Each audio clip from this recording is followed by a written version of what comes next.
sama satu lagi yang ini, yang apa namanya, Mas Ramdinya ini.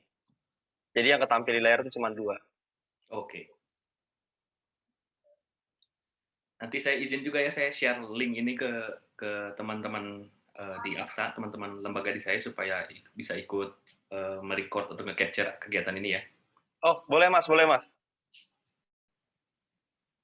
Enaknya manggil Mas atau Abang nih? Bebas ya, bebas. Mas juga boleh. Cuman kebetulan saya emang asli orang Bandung.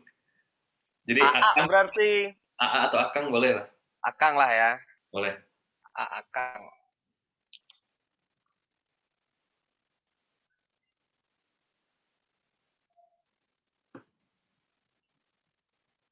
Oke, mungkin bisa langsung dimulai aja kali ya. Oke. Hmm. Bismillahirrahmanirrahim. Assalamualaikum warahmatullahi wabarakatuh. Waalaikumsalam warahmatullahi wabarakatuh. Selamat datang di Obras, yaitu obrolan santai yang dikelola oleh Biro Bisnis dan Kreatif Forum Mahasiswa Pasca Sarjana IPB University. Nah, seru banget nih. Kali ini kita kedatangan tamu spesial, yaitu Akang Ramdi. BTW Akang Ramdi ini asli dari Bandung. Sunda Urang ya, Kang ya? Kurang Sunda. Urang Sunda. Kurang Sunda. Jadi Akang Ramdi ini adalah domisili di Bandung. Nah, Kang Ramdi sendiri ini tuh dulu kuliah di Unpar ya, Kang ya? Betul, di Parahyangan. Sarjana hukum, keren nih.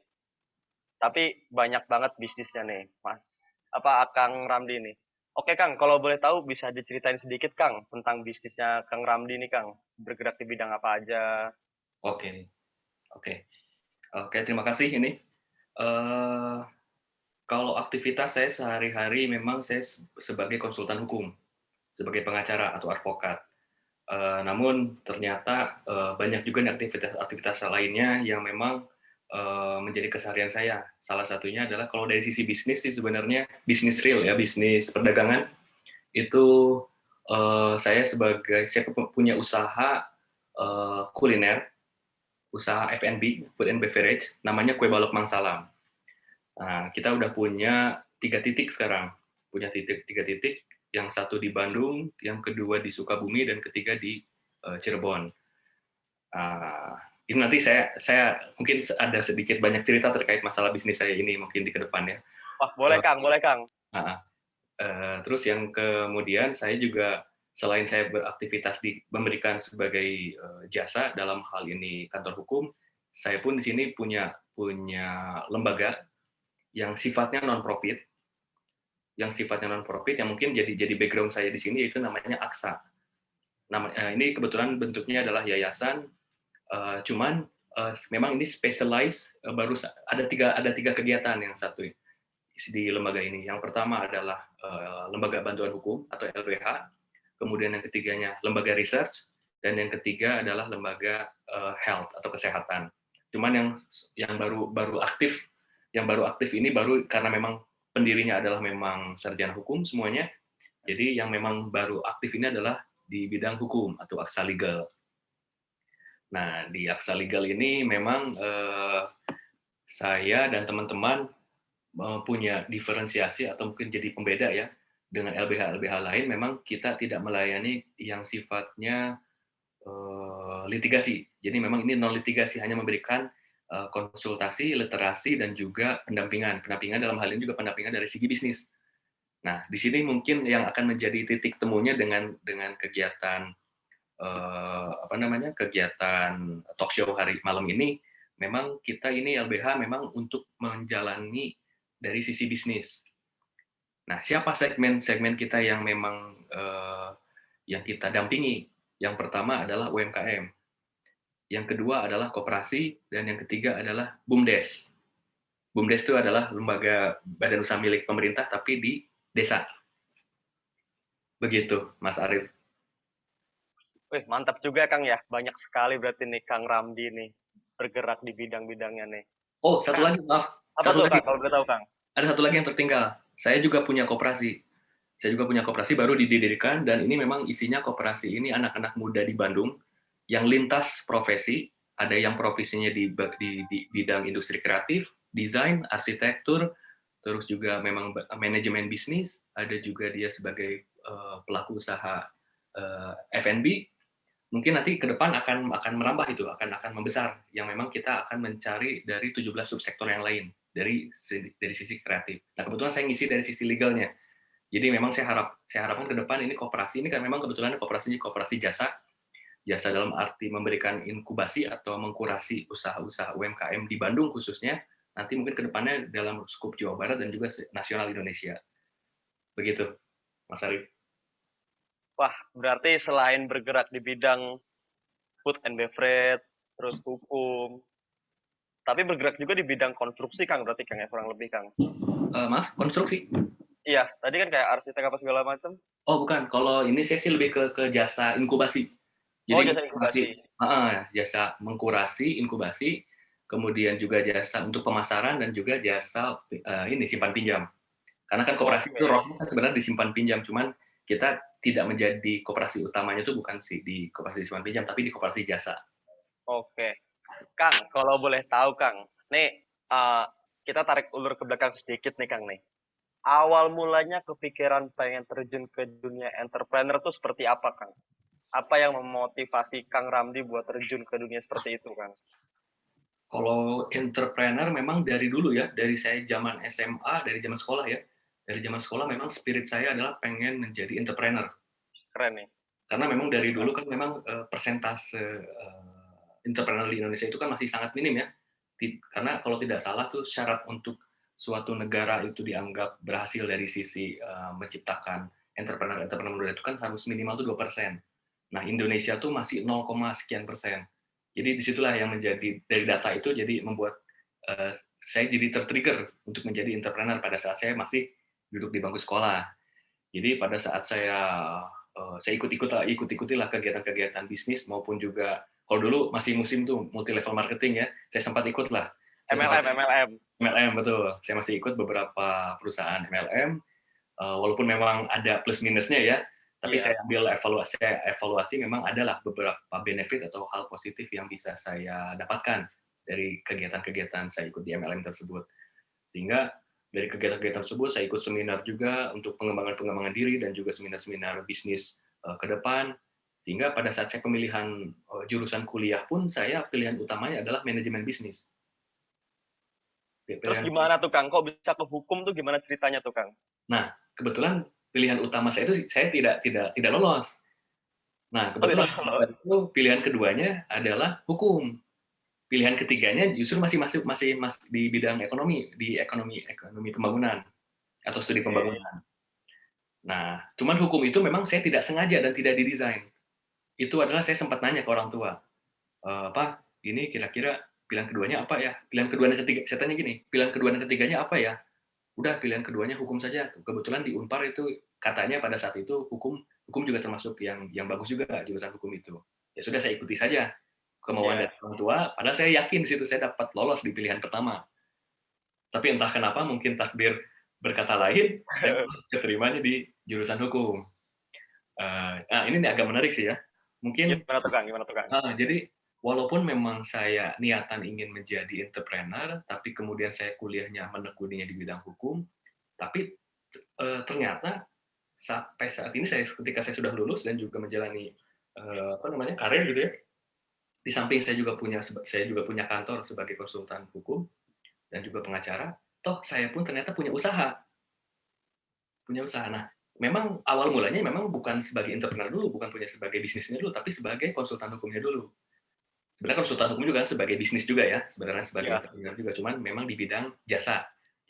Tapi ini yang saya inginkan dari dulu itu adalah bisnis real yang dalam bentuk barang. Nah, seiring berjalan karena memang saya bertindak sebagai konsultan hukum atau pengacara, memang yang menjadi core saya adalah saya selalu entah kenapa saya mendapatkan klien-klien itu dalam bentuk perusahaan atau mungkin usaha-usaha yang sedang berjalan. Jadi bukan yang sifatnya selalu bersidang seperti itu, tidak melulu seperti itu. Pekerjaan-pekerjaan konsultan hukum itu tidak melulu harus bekerja yang kegiatan itu di pengadilan, di peradilan, tapi juga mengawal suatu usaha perusahaan untuk bagaimana caranya membentengi tidak terjadinya hal yang kasih hukum. Jadi saya pagari semua. Klien-klien saya itu saya pagari untuk gimana caranya klien saya bisa fokus dari sisi bisnis. Bisnisnya pun bisa running dengan baik. Nah, kalau masalah hukum kan pasti selalu ada, tapi sudah bisa kami ukur. Setidaknya itu kuncinya adalah terukur. Jadi ketika bisnis itu tidak bisa terukur kan, apalagi dari sisi hukum itu, wah itu gawat. Banyak hal-hal cash flow kita yang dialokasikan khusus untuk bisnis atau pengembangan bisnis, malah larinya untuk penyelesaian masalah hukum. Dan kita tahu sendiri, nggak bisa saya tutup, nggak bisa saya sembunyi-sembunyikan juga bahwa memang praktek hukum di kita juga kadang-kadang juga ada yang sifatnya transaksional. Jadi mau nggak mau juga ya, hal itu menjadi menunjang supaya kos usaha bisnis itu ternyata juga terganggu karena urusan-urusan legal atau hukum. Nah, sehingga saya memang selalu mengkampanyekan kepada pelaku usaha, terutama juga UMKM, bahwa membangun bisnis atau menjalankan bisnis itu di dalam RAB ya, ketika menyusun anggaran 1 tahun ke depan atau mungkin jangka panjang itu mencantumkan kos untuk pendampingan hukum atau legal itu sangat penting. Jadi jangan sampai memandang kami itu sebagai pemadam kebakaran. Ketika terjadi kebakaran, baru kami datang. Yang namanya kebakaran ya, pasti kan ada bekas-bekas ataupun ada barang-barang yang pasti musnah. Nah, tapi kalau misalkan kami sudah ada di dalam itu dan mendampingi si klien tersebut kan, kami menghindari supaya tidak terjadinya kebakaran yang secara besar gitu ya, sehingga itulah yang menjadi hal penting yang selalu kami kampanyekan kepada teman-teman UMKM di Bandung khususnya dan mungkin juga sejauh barat, bahwa teman-teman UMKM itu harus aware terkait masalah hukum. Nah, cuman kan tadi kami itu lawyer itu selalu dipandang agak negatif. Tidak semua memang, tidak semua, tapi kebanyakan. Dan saya sering dengar dari cerita teman-teman saya bahwa lawyer itu mengerikan, tukang tipu atau mungkin tukang desain, tukang bersiasat gitu ya, sehingga merugikan. Yang paling familiar tuh tukang membela yang salah, kasarnya gitu. Nah, betul. Nah, itulah yang menjadi alasan kenapa saya mau masuk ke teman-teman UMKM itu tidak berbaju sebagai lawyer. Makanya itulah alasan saya kenapa mendirikan Aksa Foundation. Supaya kami memang datang, hadir, memang tulus untuk membuat usaha UMKM itu bangkit. Jadi kami sifatnya kan kalau yayasan itu kan sifatnya non-profit, artinya silakan kami bisa bantu, tapi kami pun sekedarnya, semampunya. Iya, betul. Begitu, jadi tidak alergi, teman-teman UMKM itu tidak alergi. Nah, itulah alasan juga kenapa teman-teman UMKM di Bandung berkumpul, mendirikan koperasi, namanya, ada di portofolio saya itu ada namanya Rotor. Ini satu koperasi yang memang kami dirikan dengan teman-teman anak muda di Bandung, yang isinya tadi yang saya sebutkan ada 17 subsektor, lintas disiplin ilmu. Nah, jadi saya kebetulan di situ dari sisi legal ingin membantu teman-teman UMKM untuk nantinya, ayo ketika ingin bangkit, ingin scale up, kami inkubasi lewat koperasi tersebut. Karena kan kalau saya lihat permasalahan pengusaha muda ataupun UMKM di kita saat ini adalah ada 3, kami kutip ya. Satu adalah masalah literasi hukum, masalah pemahaman atau keilmuan hukum ya. Dan kedua adalah masalah pendanaan. Ketiga adalah masalah pemasaran, market. Itulah yang kami ingin ciptakan di koperasi Rotor ini. Literasinya kami bisa berikan dari sisi hukumnya, kebetulan saya ekspertisnya, nanti dari sisi bisnis dan juga dari sisi desain, arsitek, IT juga dari teman-teman anggota koperasi yang lain. Kemudian dari sisi pendanaan juga karena memang legalnya sudah badan hukum, kemudian juga izin-izin usahanya, kemudian segala aspeknya ternyata sudah terpenuhi, artinya pendanaan itu bisa dijemput. Iya. Nah, itu kan banyak sumbernya ya. Ada dari sisi perbankan, kemudian juga ada dari private investor atau mungkin private equity, atau mungkin juga dari hibah dari pemerintah, program-program pemerintah, atau mungkin dari bantuan-bantuan lainnya. Nah, itu kan sebenarnya itu bisa dijemput asalkan memang si company profile-nya legal. Nah, kalau misalkan tidak legal kan artinya bagaimana mereka bisa menyalurkan dana tersebut, karena mereka pun kan yang memberikan itu kan harus mempertanggungjawabkan tersebut. Misalkan dari pemerintah, pemerintah pun harus mempertanggungjawabkan. Dari sisi perbankan, perbankan juga sama. Dari yang angel investor atau private equity pun sama, mungkin itu bukan uang mereka sendiri. Sehingga untuk meningkatkan kepercayaan dan juga tanggung jawab hukumnya juga ada, memang secara legal itu harus terpenuhi. Nah, jadi harapannya dengan koperasi ini pendanaan itu bisa kami jemput dengan cara tadi, setelah diinkubasi, dipantaskan dan juga dirapihkan ya secara manajemen dan secara hukum. Kemudian yang ketiga adalah market. Ketika tadi kita sudah berkumpul lintas disiplin ilmu, yang saya aja sebagai anggota, salah satu anggota kan saya juga punya lingkungan. Iya, betul, Mas. Teman-teman anggota yang lain juga punya lingkungannya masing-masing, sehingga akan mouth to mouth, akan kita saling menjual anggota kita masing-masing. Ketika saya punya klien atau saya punya teman, ketika dia butuh desain interior, ada di anggota rotor itu ada, di anggota koperasi saya ada. Dia butuh jasa konsultan bisnis ada, dia butuh jasa orang IT ada, jasa arsitek ada. Begitupun sebaliknya, ketika teman-teman anggota koperasi lain juga dia butuh jasa hukum, dia akan menjual saya. Nah, jadi saling simbiosis mutualismenya di situ. Jadi goals-nya adalah tadi, satu adalah literasi, atau mungkin juga keilmuan pembelajaran, kedua masalah pendanaan, dan ketiga masalah market. Itu harapannya sih dari saya, itu bisa menjadi solusi UMKM ke depan. Begitu Mas Arif. Tapi gini Kang ya, tadi saya menyoroti satu hal yang tadi Kang Ramdi bilang itu adalah di saat kita menentukan rencana anggaran biaya dalam suatu pekerjaan atau kegiatan. Ya. Nah, kita menyisihkan atau membudgetkan keuangan untuk lembaga bantuan hukum. Dan ini saya baru sadar sih di saat Mas Ramdi bilang, karena banyak kasus juga Mas kan di saat ya, kita nggak tahu kan apa yang terjadi nanti berjalannya suatu proses bisnis kita ke depannya. Dan itu emang saya rasa juga penting loh gitu kan. Oke Mas, gini Mas. Saya pengen tahu nih Mas nih, kendalanya apa aja sih Mas yang kayak sering banget dihadapin di lapangan gitu? Gimana kendala? Kendala-kendala. Iya, kendala-kendala apa namanya Mas Ramdi, selain kayak misalnya kayak dari lawyer dianggap sebelah mata, dari kayak konsultannya atau yayasannya Mas Ramdi itu selalu dianggap remeh. Nah, ada nggak kendala-kendala lain gitu? Apakah kendala dari faktor internal atau eksternal dalam Mas Ramdi ini menjalani usaha, baik itu usahanya ya kayak usaha yang kue baloknya Mas apa Kang Ramdi ataupun LBH-nya gitu. Kalau kendala sih mungkin dari sisi dukungan pemerintah ya. Tapi itu pun sekarang sih saya lihat memang pemerintah juga sudah sangat aware ya, sudah sangat sangat mendukung. Cuman belum teraplikasikan dengan baik lah, belum terasa betul. Belum terasa betul. Tapi saya lihat sih, saya selalu monitor perkembangan bahwa pemerintah sekarang lagi sangat concern, terutama dari pemerintah pusat.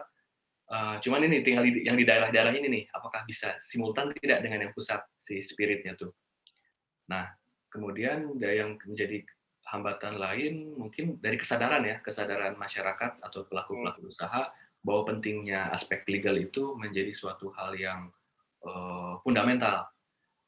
Jadi masih awareness-nya terhadap legal itu masih sangat kurang karena dianggap cost dan kehadiran kami itu dianggap tidak terlalu penting. Oke. Jadi mereka tuh rata-rata ya Banyak beda sudut pandang berarti kan. Nah, karena banyak yang beranggapan, apalagi yang sudah memasuki tahap yang cenderung sukses gitu ya, mereka tuh menganggap permasalahan hukum atau kasus hukum tuh itu bisa diselesaikan, dalam arti bisa dibeli. Mindset mereka tuh. Jadi ketika ada permasalahan apa, ya sudah, tinggal saya tunjuk, selesaikan, itu bisa dibayar. Nah, mindsetnya tuh masih seperti itu. Padahal sebenarnya ketika bisa diselesaikan secara normatif dengan baik-baik saja gitu ya, sebenarnya itu cost-nya bisa lebih terukur. Oke, memang betul secara 1 tahun ke depan ada anggaran yang disisihkan. Tapi menurut kami, ketika ternyata memang tidak ada anggaran tersebut, kemudian baru bisa ada tuh ketika terjadi musibah atau terjadi permasalahan hukum. Nah, cost yang dikeluarkan tuh bisa, kalau yang biasanya yang saya lihat oleh klien-klien saya sebelumnya adalah cost-nya lebih besar daripada dia harus menganggarkan 1 tahun untuk meng-hire seorang konsultan hukum atau lawyer di perusahaannya. Ya, jadi memang inilah masih dianggap tadi konsultan atau pengacara tuh masih dianggap tricky lah, orang-orang tricky. Oke. Gitu. Walaupun memang Gini ada Mas, walaupun memang ada gimana sebagian tuh? ya teman-teman yang profesi kami yang seperti itu, tapi tidak semua. Hanya oknum segelintir saja. Cuma tapi itu mengakibatkan citra, Iya sih pasti. citra. Terlebih kami di organisasi kami ini kan sekarang sudah banyak organisasi advokat nih. Sudah agak beberapa pihak senior-senior kami ini banyak yang kecewa dengan organisasi yang tunggal yang sebelumnya sehingga dia membentuk organisasi lainnya sehingga ini jadi berjamur organisasi-organisasi jadinya jadi terkesan sangat mudah untuk menjadi seorang pengacara. Imbasnya adalah kualitas. Iya. Jadi tidak inilah tidak terfilter dengan baik begitu. Tapi Mas, ini kan banyak banget ya realita zaman sekarang nih, dimana kayak kayak contoh Mas Ramdi ini kan udah alhamdulillah udah punya karir dalam bisnisnya udah jalan, terus kayak di yayasannya apa segala macam udah pada berjalan semua. Punya keinginan nggak Mas buat gabung ke dunia politik Mas? Kang, sorry. Ada nggak Kang? Karena kan realitanya kan sekarang kan bukan realita juga sih, tapi lebih ke kayak kita ngeliat kayak kondisi sekarang juga banyak orang-orang di mana yang udah pengusaha, terus dia kayak ya aktif di kegiatan masyarakat, terus dia bergabung ke dunia politik seperti itu. Punya nggak Kang niatan seperti itu? Lebih lebih tepatnya mungkin organisasi politik atau partai politik ya maksudnya ya Mas Iya, Eri? ya seperti itu. Sejujurnya sih saya dulu waktu saya kuliah tuh memang saya aktif di kegiatan-kegiatan seperti itu. Dan saya senang.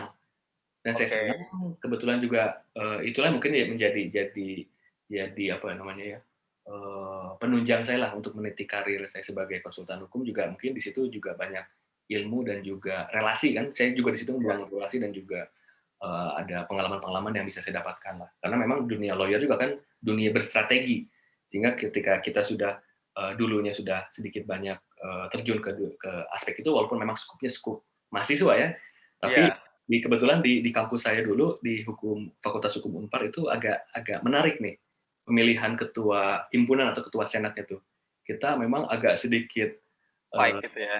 Keras gitu agak gitu. rame-ramean lah agak rame-ramean sampai kalau tidak salah sempat ada mahasiswa UI itu yang sempat membuat suatu jurnal atau penelitian lah kalau kenapa ini mahasiswa Fakultas Hukum Unpar kok untuk pemilihan ketua senatnya bisa seniat itu jadi sebelum sebelum sebelum stasiun televisi itu membuat suatu acara untuk kontestasi pemilihan kepala daerah atau presiden atau gubernur itu kami sudah melakukan itu sebelumnya dari zaman tahun 70 80-an. Memang ini warisan Warisan. sejarah kita yang Oke. memang sudah menciptakan iklim berpolitik di kampus dengan apa ya model-model partai lah model-model partai tapi kan tidak tercatat atau tidak terdaftar secara legal cuman hanya pelabelan saja sehingga memang disitulah saya sedikit banyak aktif di situ. Tadi pertanyaannya bahwa tertarik tidak di kemudian hari untuk terjun ke dunia itu. Iya. Kalau ketertarikan sih memang selalu ada ya selalu dorongan hasrat itu selalu ada. Tapi rasanya untuk saat ini saya belum mau. Iklimnya di kita ini untuk organisasi partai politik masih kurang oke menurut saya ya Mm-mm. jatuhnya saya harus ikut dengan sistem yang ada. Sedangkan saya punya idealisme, punya ini, orang-orang organisasi politik juga kan pasti orang-orang yang berangkat dari orang-orang idealisme, Iya. orang-orang pergerakan yang memang punya kacamata ini. Tapi ketika mereka masuk ke suatu kapal bernama parpol ini, mau nggak mau mereka harus mengikuti sistem. Ketika tidak mengikuti sistem, dia pasti akan tersisihkan. Ketika dia ingin dipakai, dia harus ikuti maunya maunya senior atau maunya pimpinan. Nah, sistem ini yang ada di parpol ini yang menurut saya masih belum oke ya menurut saya. Dan dari beberapa parpol memang saya belum lihat ada yang bisa bisa mengakomodir lah untuk orang-orang atau pemuda yang mau berkarir di partai politik dengan cara yang elegan.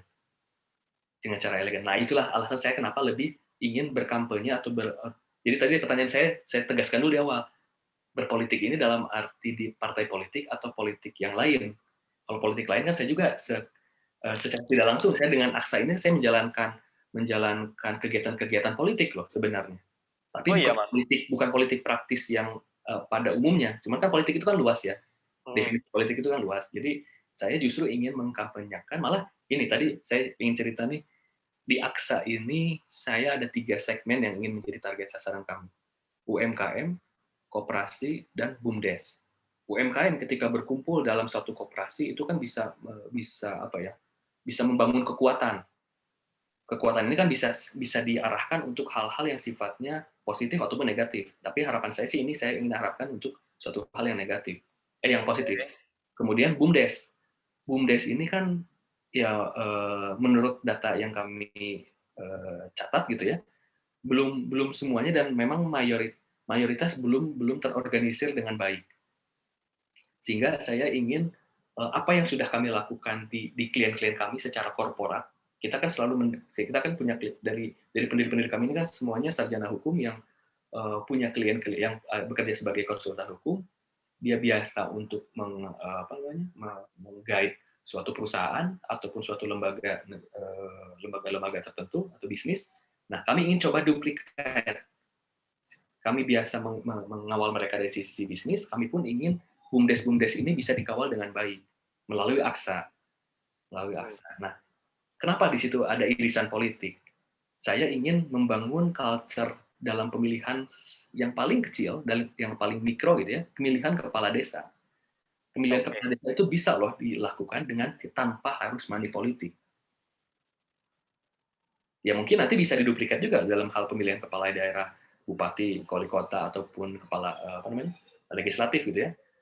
Sebenarnya bisa loh menjual diri ataupun berkampanye tanpa harus money politik. Oke. Tapi Mas Kang, kalau misalkan nih Kang Ramdi buat niatan gabung ke kayak calon legislatif atau anggota DPR lah gitu misalkan atau DPRD, ada nggak Kang niatannya Kang? Kalau untuk saat ini belum ada. Tapi kalau mendorong, saya sangat sangat ingin Kalau mendorong orang. pribadinya Kang Ramdi gimana nih? Belum, tidak mau. Belum. Untuk saat ini belum, tidak mau. Tapi Biasanya kalau nih. Nah, justru kami ingin mendorong teman-teman yang punya potensial itu untuk masuk ke ranah politik tersebut. oke. Tapi gini Kang, kadang saya masih bingung gini ya. Kalau orang-orang yang udah punya usaha atau karir ya gitu kan, karir di bidang usahanya atau ya apapun itulah gitu. Pokoknya karir secara mandirinya itu di saat dia udah bagus. Kenapa dia terpikir untuk gabung ke dunia politik gitu, terutama kayak caleg atau anggota DPR, DPRD. Apakah karena dia kekurangan benefit pemasukan atau emang karena dia pengen mengabdi sih Kang, kalau boleh tahu tuh kayak gitu tuh. Uh, Menurut pengalamannya Kang Ramdi nih. kalau saya lihat, mungkin ada yang memang sifatnya nawaitunya adalah ingin mengabdi. Ada juga yang memang nawaitunya ada yang lain-lain. Mungkin yang kalau misalkan berangkatnya dari dunia bisnis atau pengusaha, dia ingin menciptakan kondusivitas bisnisnya dia. Oh iya, iya. Atau dia ingin mencari market di situ. Dia ingin mencari market di situ. Jadi artinya kan banyak nih pengadaan-pengadaan pemerintah ya, pekerjaan-pekerjaan Ya, dari pemerintah itu kan LPSS seperti itu ya Kang. ya betul dari LPSA itu kan gimana caranya bisa mendapatkan itu kan artinya harus ada orang dalam. Nah, Istilahnya itu orang dalam. Nah, supaya masuk orang dalam itu kan mau nggak mau harus ikut terjun ke organisasi politik supaya mendapatkan referensi ataupun jalur lah seperti itu. Nah, saya lihat sih memang sebagian juga ada yang sebagian sih yang teman-teman saya sih saya lihatnya dari teman saya ikut organisasi politik tujuannya untuk itu. untuk Untuk itu Kang, tapi dia udah punya usaha juga tuh. kenapa? Udah punya bisnis sendiri, udah punya karir yang bagus di luar gitu. Ya, betul. Betul. Betul. Wow, menarik sih ini. Walaupun memang tidak semua ya, tidak semua Iya, saya agak semua sih, tidak agak ingin semua mengklaim memang. bahwa semuanya tujuannya seperti itu, tapi saya lihat dari teman saya beberapa menyatakan seperti itu. Hmm. Tapi emang gini Kang ya, kadang apa ya realitanya gitu kan. Kadang dari mata saya melihat tuh di saat ini kok orang udah punya usaha bagus, terus karirnya udah kalau dibilang kurang ya enggak pasti selalu lebih gitu kok kepikiran pengen terjun ke dunia politik gitu. Apakah itu masih kurang dengan uangnya apa gimana gitu. Ternyata ya banyak juga gitu yang kepikiran buat manfaatkan suatu keadaan tapi lebih ke penunggang gitu nggak sih kayak gitu tuh. Kayak Ya, menunggang suatu jabatan tertentu untuk memperkaya diri sendiri. ya itu memang memang itu kan yang yang sering kita lihat ya saat ini memang Iya, tujuannya seperti itu. Tidak bisa kita pungkiri, tidak bisa kita apa ya di apa ya ditahan-tahan bahwa enggak ada pembelaan, tapi kebanyakan memang seperti itu. Kalau yang saya lihat ya, saya lihat memang tujuannya seperti itu. Jadi ya tadi ingin untuk menciptakan circle oligarki sih ya, kalau saya lihat ya. Jadi gimana caranya dia bisa bisnisnya tuh bisa sustain, bisa terlindungi dengan cara-cara ya harus gabung ke organisasi politik mhm. gitu untuk Berarti mengamankan. kalau Kang Ramdi untuk saat ini belum ya Kang ya, tapi nggak tahu kalau nanti ke depannya nih. Itulah kenapa saya tidak mau sekarang karena memang iklimnya masih seperti itu. Oh, iklimnya seperti itu. Tapi ntar suatu saat akan seperti itu. Akan, maksudnya kalau emang udah berubah, Kang Ramdi akan terjun ke dunia politik gitu. Mungkin ya, mungkin ya, mungkin. Cuman Nah, harapannya saya juga takut ya, takut terjebak juga ketika memang saya sekarang berkata hal-hal yang memang mulia gitu ya, bisa bilang mulia. hmm, Tapi ternyata saya ada di dalam sana, tapi ternyata saya tidak bisa terhindar dari hal-hal yang seperti itu kan juga kan terlalu naif ya, saya terlalu terlalu apa ya, ya mungkin seperti anggota legislatif kita yang dulunya berkuar-kuar positif, tapi juga ternyata dia harus mau nggak mau harus mengikuti sistem seperti itu. Jadi mungkin ya saya sekarang saat ini sih memang jujur masih lebih nyaman saya bertindak sebagai konsultan ataupun saya sebagai baik itu sebagai konsultan hukum mungkin sebagai konsultan politik. ya mungkin di saat Kang Ramdi menjadi konsultan politik mungkin bisa lah ngasih arahan. Nanti kalau udah jadi, tolong jangan seperti ini ya. Fokus untuk mengabdi kepada masyarakat. Betul, karena dari awal kan saya Hmm, ingin mendorong teman-teman saya itu untuk maju sebagai pemimpin daerah atau legislatif itu dengan cara yang elegan, hmm. betul-betul dari program, bukan dari money politik. Soalnya gini, saya ada cerita menarik ini. Gimana tuh Kang? Ini saya juga dapat cerita dari teman saya di kantor nih, teman-teman AKSA juga. Kebetulan karena memang teman-teman AKSA juga sebagai lawyer, di kantor kami pernah ditelepon ada salah satu calon potensi klien, dia telepon, dia minta untuk dia ini kebetulan dia lagi mengikuti konsultasi pemilihan kepala desa di Sumatera Utara, di daerah Sumatera Utara. Hmm. Kemudian dia telepon ke kami, dia minta ingin didampingi untuk melakukan gugatan ke KPU karena Oke. merasa dicurangi. Jadi calon klien kami itu eh, kami sebut calon klien ya karena memang akhirnya Ya. tidak jadi kami dampingi. Calon klien kami ini dia dicurangi dalam arti nomor urutnya dia udah nomor urut 1 misalkan ya. Sudah ditetapkan oleh KPU itu dia nomor urutnya 1. Di sampai penghujung last minute, tiba-tiba nomor urutnya ditukar. Wah, Nomor 2. Dan sedangkan dia kan sudah kampanye ya. Sudah iya. outdoor, sudah bersosialisasi, dan yang dikampanyekan adalah nomor 1, 1, 1, 1 gitu. Jadi tiba-tiba di last minute ditukar, sehingga konstituennya dia adalah mencoblosnya nomor 1, yang notabene Hmm. adalah lawannya.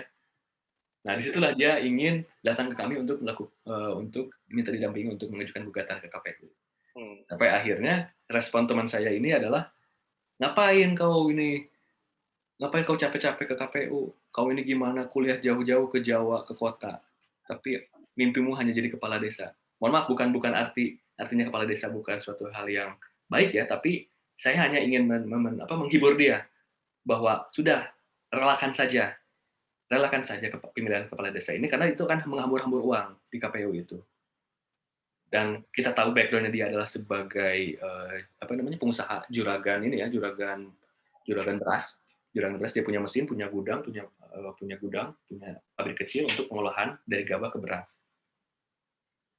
Nah, kami sarankan begini, sudah kau masuk saja, inilah jadi bupati atau jadi anggota dewan di daerah sana, di daerah kabupatenmu itu.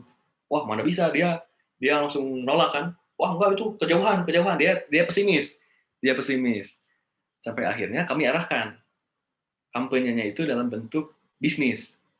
Kebetulan di daerahnya dia itu ada irigasi di daerahnya itu rusak, sehingga mengakibatkan saluran air irigasinya itu berdampak negatif ke beberapa 2 sampai 3 kecamatan. Jadi artinya ada berpuluh desa itu terdampak lah, yang notabene di sana bisnisnya pure dari beras ya, dari menanam padi. Akhirnya sampai kurang lebih 1 tahun itu para petani di sana tuh tidak menanam padi karena memang tidak ada air yang suplai air. Sehingga kami sarankan untuk mencari komoditas, untuk menanam komoditas lain. Coba kau arahkan, sosialisasikan ke petani-petani di daerahmu untuk menanam komoditas lain. Kebetulan di situ pada saat itu kami menyarankan dalam bentuk komoditas jagung, karena jagung itu kan cenderung kuat ketimbang beras, jadi tidak membutuhkan suplai air yang terlalu besar seperti padi. Akhirnya dia juga tetap masih antipati, nolak, karena kan memang susah merubah culture petani yang sudah turun-temurun terbiasa menanam satu komoditi, kemudian dialihkan untuk komoditi lain itu memang agak sulit, karena memang mereka sudah terbiasa mungkin ya, sudah terbiasa. Tapi dimulailah dari kelompok-kelompok kecil, hanya kurang dari 10 hektar, dimulai dulu, hanya mungkin kelompok tani, hanya 5 kelompok tani, kemudian menanam kurang dari 10 hektar, dia menanam, akhirnya bisa ketika panen calon klien kami itu beli, kemudian bisa didistribusikan. Kan PR-nya dari calon klien kami adalah ketika saya beli ini, ketika saya olah, saya harus buang kemana, saya harus jual kemana. Nah, kami sambungkan tuh. Kebetulan kami juga ada jaringan-jaringan pabrik-pabrik dan juga pabrik-pabrik pakan yang memang ada di dekat domisili mereka itu. Karena kita punya data nih, karena kebetulan teman saya ini juga dia selain sebagai konsultan hukum, dia juga sebagai pelaku bisnis komoditi juga. Jadi dia sedikit banyak tahu tentang data-data pemain-pemain besar yang memang bermain di dunia agronomi. Nah, singkat cerita, akhirnya itu bisnisnya jalan. Hasil panen petani itu akhirnya terbeli dan juga terserap, kemudian ada transaksi. Nah, dari situ mulai, panen pertama itu mulai tetangga-tetangga yang lain itu mulai melihat, wah, ternyata benar nih, hasil sosialisasi kemarin ternyata terwujud, ada transaksi ini, ada uangnya. Akhirnya mulai merambah tuh. Sampai akhirnya singkat cerita bertahun-tahun kemudian dari beberapa dari 2-3 kecamatan tersebut yang terdampak irigasi tersebut, akhirnya semuanya menanam padi, menanam jagung. Dan singkat ceritanya adalah si calon klien kami itu dianggap sebagai pahlawan. Mantap. Dianggap sebagai pahlawan kan, karena memang yang dulunya para petani sudah tidak punya penghasilan karena memang tidak bisa bercocok tanam, akhirnya bisa bercocok tanam dan akhirnya bisa terbeli dengan harga yang baik. Harganya juga tetap baik dan sustain. Nah, disitulah mulai ambisi kan kami juga memang dari awal sudah mempresentasikan bahwa kamu nanti dari sini tujuannya adalah untuk ke politik, karena dia memang hasratnya tadi kan ingin membalas dendam lah, dalam arti positif ya, dari kecewa dari pemilihan kades, dia ingin menjadi anggota dewan. Singkat cerita, partai politik datang menjemput, melamar. Saya tidak bisa sebut nama partai politiknya, ini aja partai politik. Ciri-cirinya gimana ciri-cirinya tuh? Hah? Ya, ciri-cirinya apa? Ciri-ciri partainya. Partai penguasa. Karena memang kenapa parpol menjemput? Karena pada saat itu memang popularitas si parpol tersebut memang masih ada kompetitor antar dengan parpol yang lain. Jadi ingin tetap bersaing lah supaya mengisi kuota atau jatah di anggota dewan itu supaya tetap mayoritas kan. Jadi dia hunting, mencari potensi-potensi anggota dewan yang memang populer. Akhirnya dilamar dan tanpa mahar ya, karena dilamar. Ya. Kalau sekarang kan kalau kita yang dari istilahnya tuh, kita bertindak sebagai anggota partai gitu ya, kan pasti harus dong nyetor mah, untuk kan bahasa parpol kan pasti bahasanya adalah untuk mobilitas, untuk anggaran ini operasional, akomodasi. Padahal sebenarnya kan untuk itu juga. Nah, akhirnya singkat cerita, karena memang dari sisi masyarakat sudah sangat mendukung, dari parpolnya pun juga tanpa mahar, akhirnya terpilihlah dia. Dan posisinya pun dia dikasih pilihan. Kamu mau duduk di kursi mana? Saya bilang Komisi 3. Komisi 3 kan di bidang hukum ya. Iya. Komisi 3 lah, supaya kita bisa atur regulasi di sana. Nah, saya berkesimpulan bahwa ternyata insya Allah dengan berkampanye, berpolitik dengan cara yang seperti itu. Tapi dengan suatu hal yang nyata berkontribusi positif terhadap masyarakat. Jadi di samping ada ambisi politik, ya kan itu kan memang positif juga untuk masyarakat karena dia sudah mengabdi dan juga memberikan suatu terobosan ataupun solusi lah buat masyarakat yang terdampak musibah. Nah, saya inginnya culture berpolitik kita tuh seperti itu, jangan hanya semuanya tuh bertransaksional gitu. Oke. Jadi saya itulah kenapa saya tertariknya lebih ke mendorong. Karena satu sudah proven. Saya pengen coba menduplikasi ini ke yang lain. Tapi menarik sih Kang Randi. Buat misalkan kita telusuri lebih lanjut ya. Tapi ini Kang, sayangnya kita waktunya, aduh, mungkin ada statement closing statement Kang dari Kang Ramdi nih Kang. Closing statement Tentang usahanya atau sudut pandangnya Kang Ramdi terhadap usaha dan politik. Boleh Kang? Saya ada sih closing statement saya yang mungkin ini bisa membuat trigger juga ya kepada anak muda lain atau mungkin ya teman-teman dari IPB, bahwa ini kan ramalan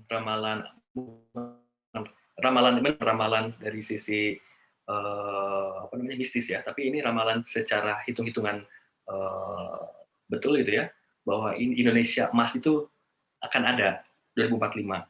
Nah, saya ingin memulai itu dari saat ini, bahwa usaha-usaha UMKM itu atau anak-anak muda itu harus mulai membiasakan diri dan juga mulai aware, dan salah satu yang menjadi konsentrasi kami adalah masalah legal. Jadi awareness-nya dari sisi pelaku usaha itu berangkat dulu dari legal, karena legal itu sangat-sangat pondasi. Ketika sudah pondasinya sudah kuat, mau bikin penetrasi ke kanan, ke kiri, ke lurus, ke belakang itu tuh sangat-sangat mudah dan tidak akan tabrak-tabrakan. Ketika nabrak-nabrak ini karena justru yang bahaya. Nah, itu yang ingin coba kita hindari. Jadi ketika memang pemerintah kampanyenya pemerintah saat ini untuk mendukung UMKM, koperasi dan BUMDes itu, ketika didukung oleh regulasi dan juga kebijakan. Nah, kita ini sebagai pelaku usaha anak muda ini, kita sudah siap, kita sudah memantaskan diri. Jadi ketika nanti 2024 atau mungkin saat ini juga sudah ada gerakan-gerakan dari pemerintah yang memang mendukung dan juga menunjang untuk usaha-usaha UMKM tersebut untuk bisa lari kencang. Nah, kita tuh di sini udah pemanasan lah, udah ready, badan tuh udah panas. Ketika diajak lari kencang, kita udah siap, nggak akan terhindar dari cedera, terhindar dari kaget secara pernapasan atau apapun itu gitu ya. Jadi kita udah siap, semua udah memantaskan diri. Nah, saya ingin kami sih melalui AXA ingin membantu teman-teman UMKM untuk bisa rapih lah dalam membangun suatu usaha itu. Baik itu dari segi pendirian badan hukumnya, izin-izinnya, maupun juga strategi-strategi bisnis. Nah, diferensiasi kami adalah kita tidak ingin juga mengawal suatu teman-teman atau mungkin klien-klien kami itu hanya secara administrasi hukum saja. Tapi kami pun ingin juga terlibat banyak dari strategi-strategi bisnis. Karena kan hukum juga ada hukum bisnis, ada hukum ekonomi, ada hukum bisnisnya. Jadi kita pun ingin, karena memang ini loh, karena kita kan pengalaman kami kan dari 10 tahun beracara dan juga mendampingi klien, kami kan selalu diskusi dengan direktur, dengan pemegang saham ataupun dengan ownernya. Nah, kami kan akhirnya jadi sedikit banyak juga tahu isi kepala dari pengusaha. Jadi mau secara tidak langsung kami pun jadi mindset pengusaha.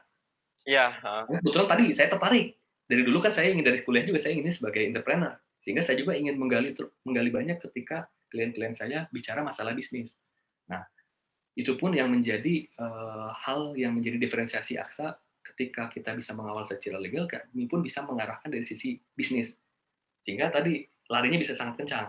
Kami bisa buka semua informasi dan juga data-data yang memang kami dapatkan karena kami kan si AXA ini kan sebenarnya lembaga untuk literasi ini kan kita juga berangkatnya dari riset, dari kajian-kajian. Kami kan kebetulan kami juga kan bekerja sama dengan kampus-kampus di Bandung, kami ikut terlibat dalam program MBKM.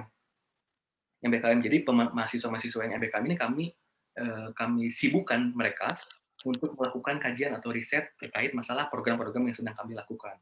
Jadi banyak banget sekarang data-data di kertas kami, di buku kami ini yang belum terdokumen, belum terpublish lewat media sosial kami.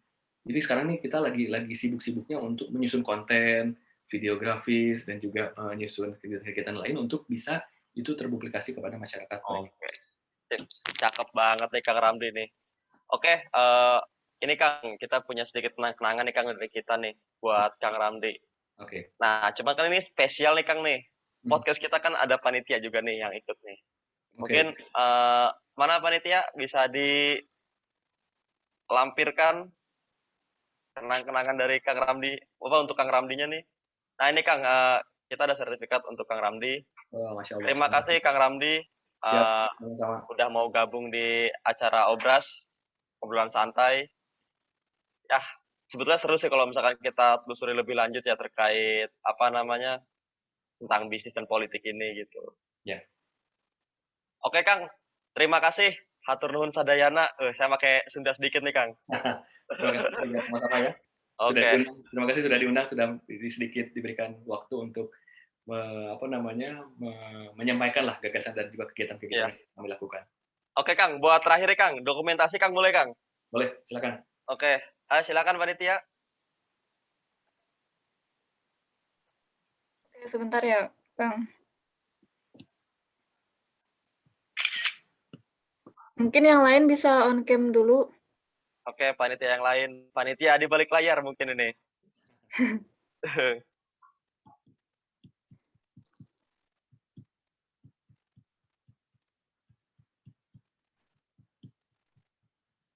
Mbak Agil mana nih? Mbak Agil yang mana? Oh, itu ada Mbak Agil tuh. Yang ngehubungin Kang Ramdi soalnya. Ya. Oke. Siap ya. 1, 2, 3. Oke. Oke, sudah panitia? Sudah. Oke, terima kasih Kang Ramdi. Siap, sama-sama. Terima kasih semuanya. Semoga Kang Ramdi selalu sehat walafiat, lancar-lancar usahanya Kang. Amin. Terima kasih. Doa terbaik juga buat kalian semua ya. Amin. Amin. Sehat-sehat Kang. Siap.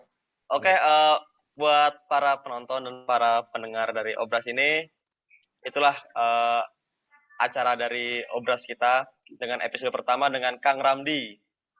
Nah, buat teman-teman jangan lupa ada acara selanjutnya yaitu nanti Obras sesi kedua bersama bintang tamu yang kece-kece sama pokoknya pasti seru deh. Tonton aja di YouTube-nya Forum Wacana IPB.